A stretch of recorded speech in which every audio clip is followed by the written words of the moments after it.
So my name is Peggy Chase, and I come from the Orange County Bird of Prey Center.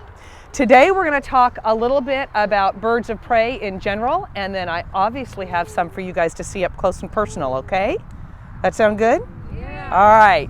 When we talk, we're going to start kind of big, kind of overall, and then we'll get real specific. When we talk about a bird, what makes a bird a bird? They fly, but so do bats. So what's different about?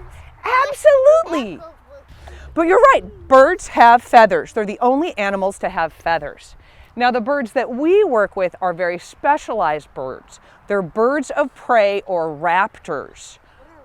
Let's talk about what are raptors. That's a great question. So raptors are birds that hunt meat.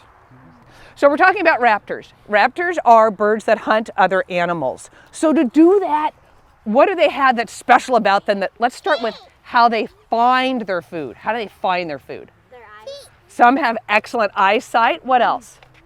They have feet. That's how they catch their food, but we're still finding our food. How else besides our eyes might we be able to find our food? Right, one has really, really good sense of smell, but only one. We'll talk about that. What else might they have? Hearing. Some have excellent hearing, okay? That's how they find their food. Now, once they find their food, they have to swoop down and grab it with their talons. These birds have super sharp, thick claws. And we can't call them claws because they're so special, so we call them talons. Can you all say that? Talons, absolutely. So some of them see really well, some of them hear really well, one smells really well. Actually, they don't smell good at all, honestly. And then they swoop down and they grab their food with their very strong, oversized feet. I'd show you, but mine aren't strong and oversized. And their sharp talons. Everybody show me grabbing with your talons. Now, if you're lucky and you're a raptor, you've killed your food. But sometimes that doesn't happen, so there's something special about their beak. What's special about their beak? Do you know? It's sharp. It's super sharp, and something else is special about it. Do you know what it is? Everybody show me a bird beak. Top and bottom meat, right? This is great if you're picking up bugs off the ground, right? This doesn't do you any good if you're eating a rabbit, does it? No. So your upper beak is bigger, thicker, and hooked. Everybody show me a hooked beak. You can do this if it's easier. Okay, so they have a hooked beak. It works just like a knife and fork, and that's how they're able to kill their food. That's about as gross as I get today, okay? So they snap their spinal cord, and then that's how they kill their food. It's very quick, all right? So in this area, we have a couple of different kinds of raptors. What kinds of raptors do you think we would have here? Something that flies, has feathers, looks or listens for its food, and then catches meat. Yes, ma'am. What kind of birds? An owl, excellent. Owl's one of them. What else? A hawk. Hawk, very good. What's bigger than a hawk? Hound. An eagle, really good. Okay, how about something that's kind of like a hawk, but it flies really, really fast?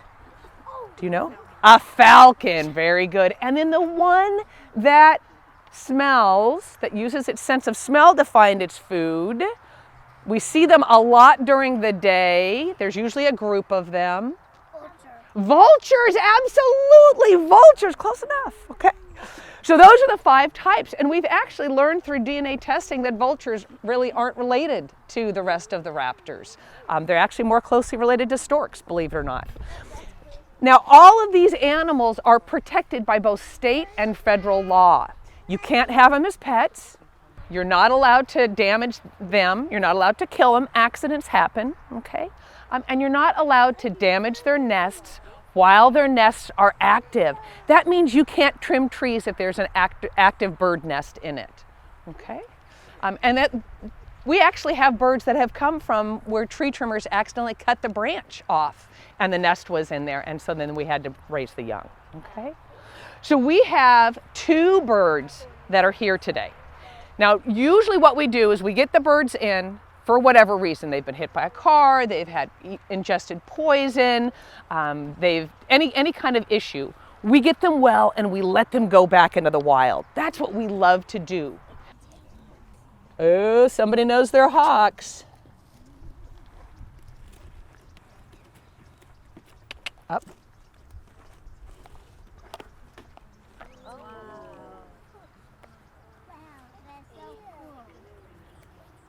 Pretty cool, isn't it? So you'll notice that these birds have a leash on, and that's supposed to work just like with your dog, that if they're on their leash, they're supposed to be behaving. But sometimes they struggle a little bit with it. Is it a boy or a girl? This is a boy, his name is Hank. Okay, and Hank, somebody said it, what kind of a bird is he? Red-tailed pig. And let me show you, I want you guys to see him the way, you don't normally see him, we certainly never see him this close, right? We will see these birds perched as you're driving around, but this is how most people see these birds. Mom. Right? Put those wings out for us. You'll see them soaring up in the air looking for their food. Okay? So I'm going to come down here so you guys can see him up close and personal. So Hank came to us. Talons are so cool. Aren't his talons cool? I mean, look at how sharp those are. This used to be smooth leather here on my glove.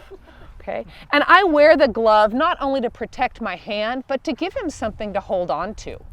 Okay? Because if we don't, you know, my skin's not as strong as a rabbit, okay? So I got to have that extra layer for him to be able to grab a hold of something. And the rabbit skin obviously wasn't that strong either. When he eats them, it's not that strong either. But look at that beak, too. Look at the hooked beak. Crazy. Right? This is quite a predator, isn't he? Is his nose good? Because I see a nose. So that's a good point. So see those two holes on the yellow part? That yellow part's called the cere, C-E-R-E. And those two holes in it are called his nares. We have all sorts of fancy terms. Basically, that's how he breathes in and out, is through his nose, okay, through his nares. But does he smell? He does smell, but not as well as like a dog would smell, okay?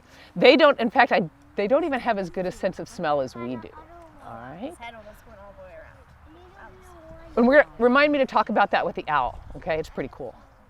So what kind of things do you think this bird is going to be hunting? Mice. Mice, absolutely. What else might he have? Meat. Rabbit. Rabbits, you bet. One big rabbit, like a big jackrabbit, would feed him for the day. But the little cottontails that we see here, he would need 2 or 3 of those, okay? Snakes. Snakes, absolutely they would hunt snakes. And if you've ever seen it, there are some red-tailed hawks that hunt rattlesnakes. And if you can ever see it on the internet, it's pretty cool. They actually put their wings out, they try and catch them first off. And if they don't catch them on that first kill, on that first swoop down, if the rattlesnake comes back at them, they put their wings out. And they move their wings kind of like a matador, where he plays with his cape. And so the snake will actually go after their wing feathers, because that's a bigger part of their body, and then they're able to turn around and catch them in the back where they like to grab. Yes, ma'am? Songbirds. They will eat other little birds. In fact, most red-tailed hawks, their favorite thing would be a quail. Quail are a really, really good source of protein, so that's a great bird for them to be hunting. What else? Eagle.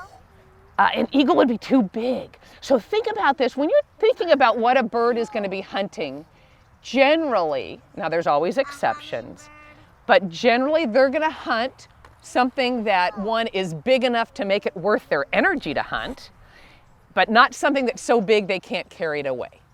So these birds, when they're hunting, let's think about this. When you see them soaring up in the air and they dive down after their food, let's say they've gone after a rabbit, okay?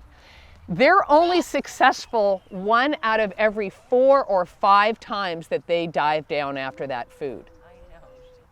Can you imagine that? Can you imagine going to Costco 5 times before you get to bring one thing home?